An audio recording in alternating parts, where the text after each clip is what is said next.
Oh, now this is the Cam Newton we do like. He was all smiles before their big showdown with the 3-1 Detroit Lions. Sure, you could say last week's win against the Patriots was a fluke, but Newton could prove otherwise with another solid performance this Sunday. I bet 300 passing yards in back-to-back games would probably change your mind. Newton entered the second quarter with his team already down 7 points, but this is a long game. And in second and goal, Newton in the pocket waiting, and the shovel pass to Christian McCaffrey, who scampers into the end zone for his first NFL career touchdown. He only had 5 receptions for 31 yards, but it was a big score early on. And then that former MVP caught fire nearing halftime. Newton looking for the end zone, nothing there. But look at all the time in the pocket. Fires a rocket up high to Devin Funchess for his 3rd TD in the past 2 games for the 7-point lead at the break. Funchess, 7 catches, 53 yards in that score. Second half, this is what I'm talking about. Newton down the sidelines, and Kelvin Benjamin reaching out, hauling in the perfect pass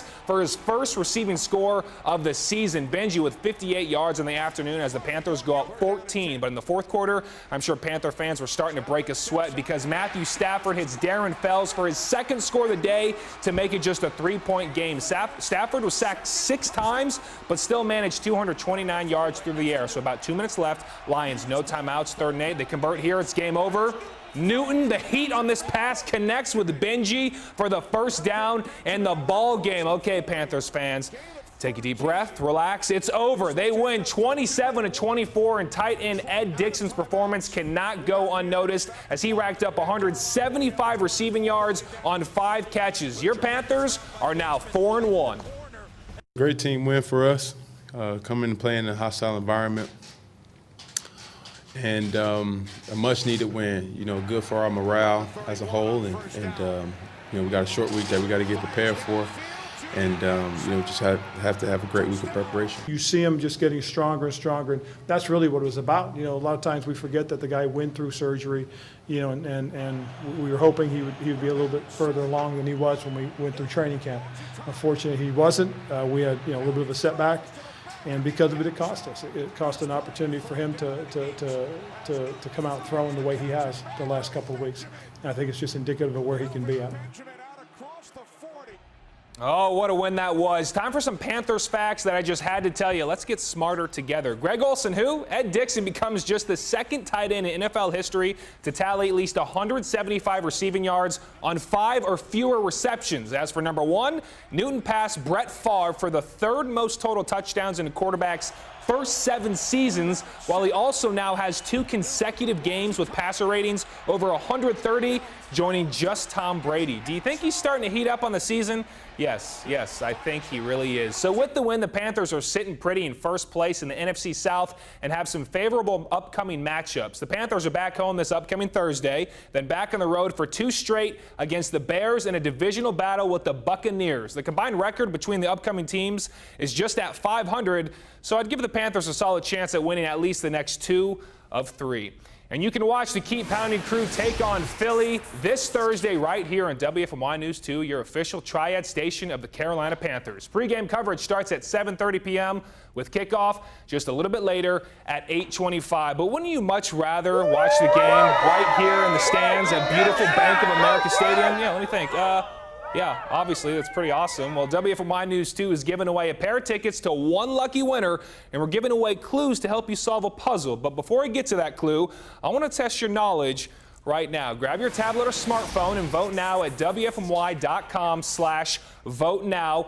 So this is the question. There's one Panthers player who is the team's all-time scoring king with 1,482 points. Is it D'Angelo Williams, Steve Smith, John Casey, or Graham Gano? Again, vote for the answer right now at wfmy.com/vote now. I'll check back in with a top scorer in just a moment, but now's the time you've all been waiting for, that coveted puzzle piece, number 3, and the clue to go with it. Here's the first 2 puzzle pieces. Still pretty tough to make out who this player could be. But now, here's today's clue. This player, wore number 7 in college, and while at school, he won the Paul Hornung Award back in 2014. Take a good look. Let it sink in. Is it starting to come together? Maybe? Well, Just keep watching WFMY News 2 at 11 for the next 2 nights. We'll give you 2 more clues and puzzle pieces. And on Tuesday, we'll give you 1 final clue and a phone number to call. The 5th person to call in and to guess the correct player wins 2 tickets to Thursday night's game. So how about we go back to our interactive trivia question of the day. Who is the Carolina Panthers' all-time leading scorer? Let's take a look down low. Looks like 64, 67. It keeps going up. John Casey. And it looks like most of you were correct because it is Casey. He was the Panthers kicker from 95 to 2010. And yeah, believe it or not, he scored nearly 1,500 points with just his leg. How about we get back to some more NFL in a winner you probably didn't see coming. Jags visiting the Steelers, and that defense is just mean. 2nd and 11. Ben Roethlisberger throws this right at Telvin Smith. Thank you very much. Crossing the field and into the end zone for the pick 6 and the 4-point lead. But the very next drive for the Steelers on 3rd and forever, you tend to force the issue. And you really shouldn't do that because Barry Church gets the interception off the deflection, and he's going to take this back for another pick 6, all still in the 3rd quarter. 2 straight pick 6s, 5 interceptions for Big Ben, and an even bigger win for the Jags, 30-9. Still much more to come here after the break, including a race to the top 8. Who would make the cut and who would be on the outside looking in at Charlotte Motor Speedway? That answer, plus hear from the winner, all coming up next. If you're one of those sports fans that skip the regular season and only tune in during the playoffs, it's okay. You're not the only one. The NASCAR Cup Series playoffs in full swing, and it was the race to the semifinals at the Bank of America 500. Vegas actually had Martin Truex Jr. with the best odds to take the checkered flag.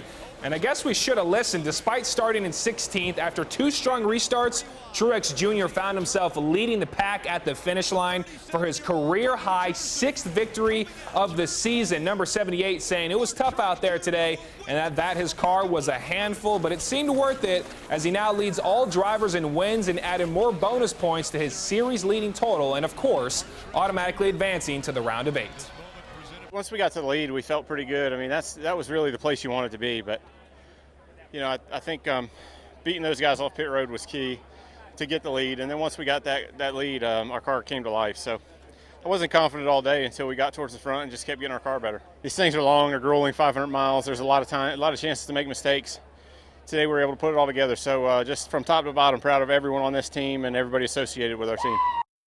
He just continues to win somehow, some way. So after this race, clearly Truex Jr. is atop the leaderboard, and the final 2 men that made the cut were Jimmy Johnson, who earned 8 points today, followed by Jamie McMurray with 1 point. But on the outside looking in, a tough day for both Matt Kenseth and Brad Keselowski as they just missed the cut to advance to the round of 8.